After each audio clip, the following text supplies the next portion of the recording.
प्यारे बच्चों, आज हम सरल परिपथ पाठ में जो टॉपिक पढ़ाएंगे वो दो टॉपिक पढ़ाएंगे, किरचॉफ का प्रथम नियम और किरचॉफ का द्वितीय नियम।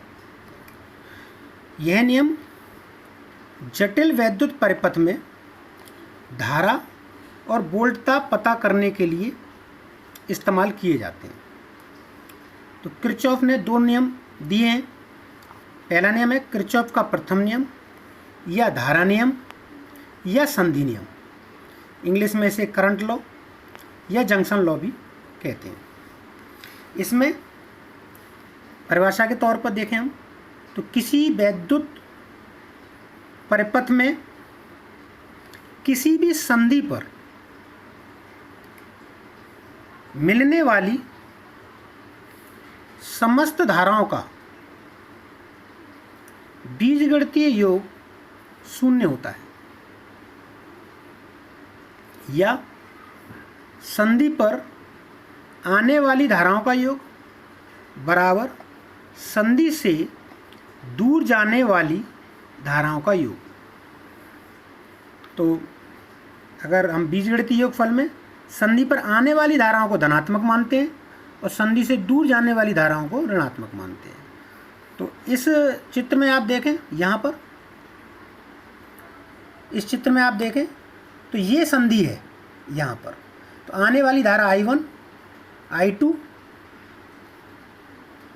और जाने वाली धारा यहाँ पर I3, I4 और I5। तो यहाँ पर आप देखेंगे ये पॉइंट है, इसको हम संधि बोलते हैं, इंग्लिश में जंक्शन बोलते हैं।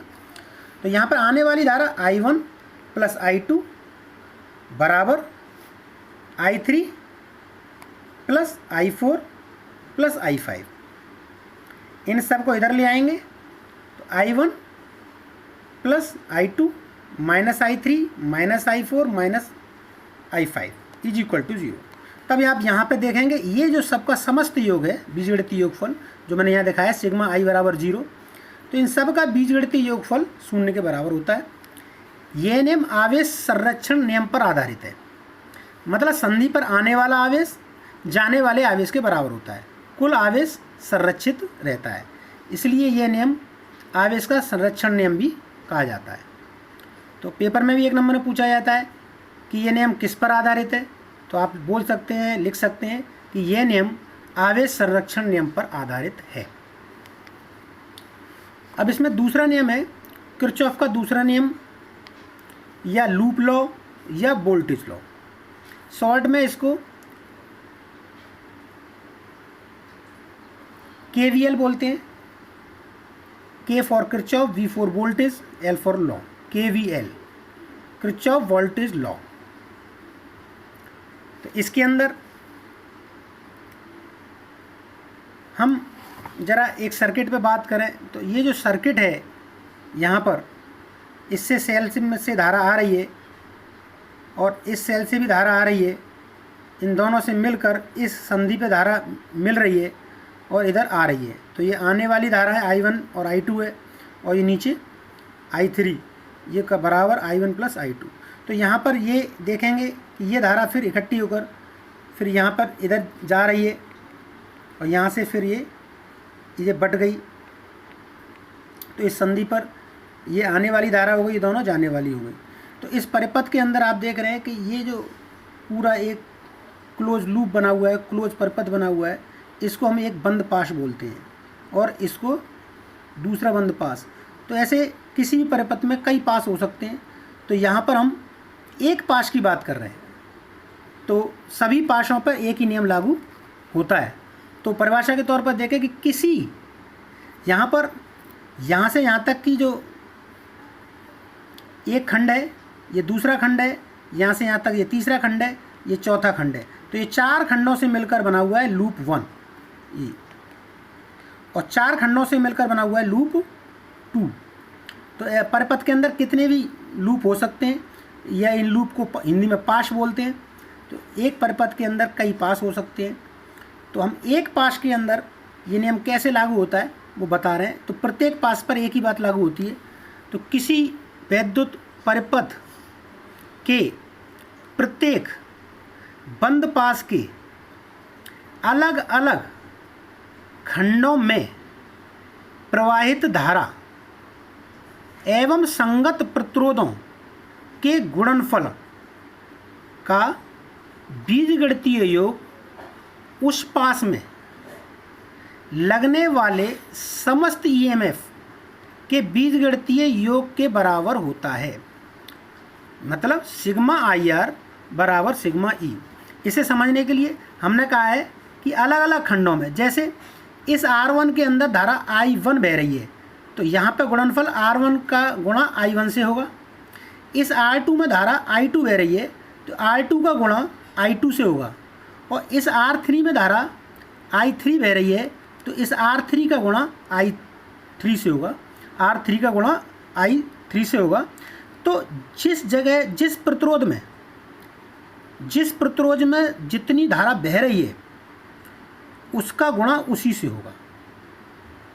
मान लीजिए यहाँ पे एक और R4 होता और उसमें I3 प्रवाहित हो रही है, तो आप वहाँ पर बोलते I3 गुणा R4। तो यहाँ पर संगत प्रतिरोध का गुणा उसकी संगत धारा से ही होगा। और सभी खंडों में इस तरह से लगने वाली जो IR होगा उन सब का बीजगणितीय योग उस पाश में, उस लूप में लगने वाले समस्त EMF के योगफल के बराबर होता है। तो इसमें अगर हम देखें कि एक लूप के अंदर आप क्लॉकवाइज से इस तरह सर्कल बना सकते हैं, इसे एंटी क्लॉकवाइज भी बना सकते हैं, लेकिन आपको सब में जहाँ भी आपको ये रूल लगाना है वहाँ पर एक तरफ बनाएंगे आप, या तो क्लॉकवाइज ले लीजिए या एंटी क्लॉकवाइज ले लीजिए, तो वो नियम एक ही तरह से काम करेगा। लेकिन अब जैसे मैंने इसमें एंटी क्लॉकवाइज लिया है तो एंटी क्लॉकवाइज में भी वही उत्तर आएगा, और क्लॉकवाइज ले लेंगे तब भी वही उत्तर आएगा। लेकिन उसमें आपको ये नियमों का पालन करना पड़ेगा। धारा की दिशा में जाने पर प्लस लेते हैं, धारा के विपरीत जाने पर माइनस चिन्ह लेते हैं, और सेल में नेगेटिव प्लेट से पॉजिटिव प्लेट की तरफ जाते हैं तो प्लस साइन लेते हैं, और पॉजिटिव प्लेट से नेगेटिव प्लेट की तरफ जाते हैं तो नेगेटिव साइन लेते हैं।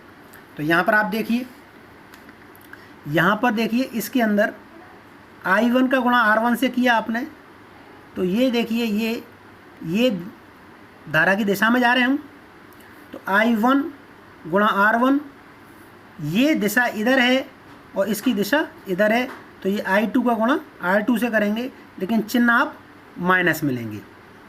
ठीक है, तो ये आप चिन्ह माइनस में लेंगे तो आपका माइनस I2 R2। अब इसी तरह से उसमें देखिए आप कि यहाँ पर धारा माइनस से प्लस की तरफ आ रही है, तो आपने E1 को प्लस E1 लिया है, और यहाँ पर धारा प्लस से, ये प्लस प्लेट है, ये माइनस प्लेट है, ये प्लस प्लेट है, ये माइनस प्लेट है। यहाँ पर धारा माइनस प्लेट से ऋण प्लेट से धन प्लेट की ओर आ रही है, इसलिए धनात्मक लिया है। और यहाँ नेगेटिव से, तो इधर से इधर जा रही है धारा हम जो ले रहे हैं, तो उसके हिसाब से आपको यहाँ पर ये E2 को माइनस में लेंगे, तो E1 माइनस E2। तो आप यहाँ पर इस पहले पाश के लिए I1 R1 minus I2 R2 बराबर E1 माइनस E2। अब इस जगह पे संधि I3 बराबर I1 प्लस I2, ये फर्स्ट लॉ है, यहाँ पर फर्स्ट लॉ अप्लाई हो रहा है। और पास नंबर 2 के लिए ये पास लूप 1, ये फॉर लूप 1 और ये फॉर लूप 2। यहाँ पर देखिए आप कि ये इधर से आएंगे तो ये धारा की दिशा में आ रहे हैं हम, तो I2 R2 प्लस ये देख रहे हैं आप, ये हमारा जो है ये इधर जा रहा है और ये भी धारा भी इधर ही जा रही है, तो यहाँ प्लस साइन लेंगे, प्लस इसके अंदर जाने वाली धारा है I3, तो I3 R3, लेकिन I3 के स्थान पर हमने I1 प्लस I2 लिख दिया बराबर E2, क्योंकि सेकंड लूप में केवल ये दूसरा वाला सेल काम कर रहा है E2, और इसके अंदर E1 और E2 दोनों काम कर रहे हैं। तो यहाँ पर इसको हम जब सवाल करेंगे तो ये क्लियरिटी और बढ़ जाएगी। तो ये नियम ऊर्जा संरक्षण नियम पर आधारित है। तो किरचॉफ का दूसरा नियम किस नियम पर आधारित है? तो आप 1 नंबर में प्रश्न पूछा जाता है, ये नियम ऊर्जा संरक्षण नियम पर आधारित है। तो इसके हम सवाल करेंगे तो एक क्लियरिटी बढ़ जाएगी, इसके हम कुछ सवाल भी करेंगे। तो ये दोनों ही नियम परीक्षा की दृष्टि से बहुत महत्वपूर्ण है और आप विगत वर्षों के पेपर देखेंगे तो उसमें ये कई बार आ चुके हैं, तो इन्हें आप ध्यान से पढ़िए। थैंक यू, मिलते हैं कल नेक्स्ट वीडियो में।